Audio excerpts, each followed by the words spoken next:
Salut tout le monde, c'est Edgeride. Aujourd'hui on va parler d'un nouveau sujet dont certains ont déjà dû entendre parler, c'est les quotas chez la police. Alors c'est une histoire qui date déjà depuis un petit moment, c'est 2009 je crois, où c'est Autoplus qui aurait dévoilé donc cette information, qui a été ensuite repris par plein de journaux, donc ça n'est pas passé inaperçu.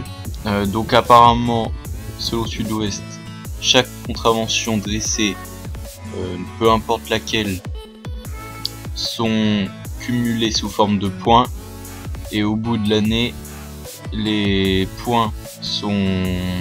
Enfin, ceux qui ont le plus de points ont une prime de 600 €. Donc 600 €, évidemment, comme ils disent, c'est pas négligeable, et ça peut donner envie de foutre des contraventions pour n'importe quoi. Alors évidemment, vous doutez bien que la police nationale a démenti ces quotas, mais il y a beaucoup de preuves quand même contre eux, donc après bon, chacun pense ce qu'il veut. Ensuite, ça c'était un article de 2013 chez France TV Info, où le titre peut faire assez rire. Un commandant de police fixe un quota de PV pour accorder les vacances de Noël. C'était une histoire qu'il fallait mettre au moins 3 procès-verbaux pour avoir ses vacances. Donc c'est quand même assez dégueulasse. Enfin, voilà quoi. C'est, comme diraient certains, un peu la machine à sous.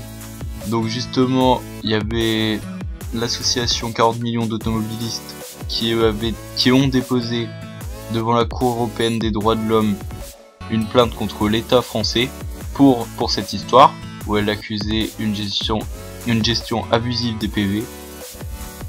Mais évidemment, ça n'a pas été bien loin cette plainte, ça a été étouffé, puis on n'a pas su la suite, mais bon, enfin il s'est rien passé. Alors justement, il y en a certains qui ont témoigné. Donc il y avait un motard témoigne. Les personnels justement craquent selon le mensuel, qui donne l'exemple d'un motard en Île-de-France qui témoigne anonymement. Le gendarme explique que la pression est mise pour atteindre la moyenne des 2 IGGA, infraction grave génératrice d'accident, et si les objectifs ne sont pas atteints, la notation peut en pâtir, et avec elle les chances d'avancement ou de mutation. Le temps de travail peut aussi s'en trouver allongé, selon le motard qui dénonce une autre dérive. Dans le tableau, vous voyez également l'abréviation ESI pour étranger en situation irrégulière. Quel rapport avec la sécurité routière? Donc, il y a également la gendarmerie qui serait concernée par ces quotas, ce qui est pas très étonnant. Il y a d'ailleurs un autre témoignage. Je refuse de répondre à cette politique du chiffre. Sous pression, c'est dans cet état que François travaille gendarme au sein d'une unité de 23 hommes depuis 2005 en Île-de-France. Il admet être soumis à une politique de quotas de procès-verbaux. Pudiquement, on appelle ça des objectifs. Quand je suis arrivé il y a une quinzaine d'années, on m'a notifié verbalement les quotas à accomplir en un an.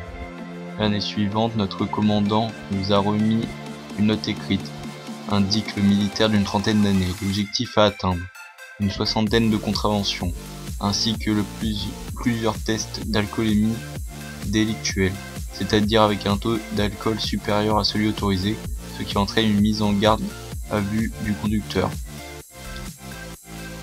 Relate François. Individuellement, ça fait peu, mais quand on multiplie les 60 PV par 23 hommes et qu'on ajoute les motards qui ne font que de la police de route, ça fait beaucoup.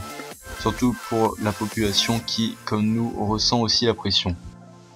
Donc voilà, je pense que c'est quand même assez clair qu'il y a des quotas, donc chez la police et la gendarmerie, et que c'est pas non plus drôle pour eux, même si bon, j'ai pas non plus pleuré pour eux, mais bon voilà. Donc, ce qui peut expliquer justement pour les 50 qui sont des proies quand même qu'on peut dire faciles pour mettre une amende, il y a toujours un petit truc. Donc si vous prenez une amende en fin d'année, bah c'est que le flic il veut ses vacances tout simplement. Donc voilà, c'est assez choquant quand même qu'il y ait des quotas comme ça, mais bon, c'était sûr quoi, tout le monde s'en doutait un peu. Après c'est vrai que finalement on n'en parle pas tant que ça, cette histoire de quota, c'est par la télé, tout ça, ça passe assez inaperçu. De toute façon c'est formellement démenti déjà. N'hésitez pas à donner votre avis dans les commentaires sur cette pratique, abonnez-vous, et moi je vous dis à bientôt, c'était Rage Ride, bye.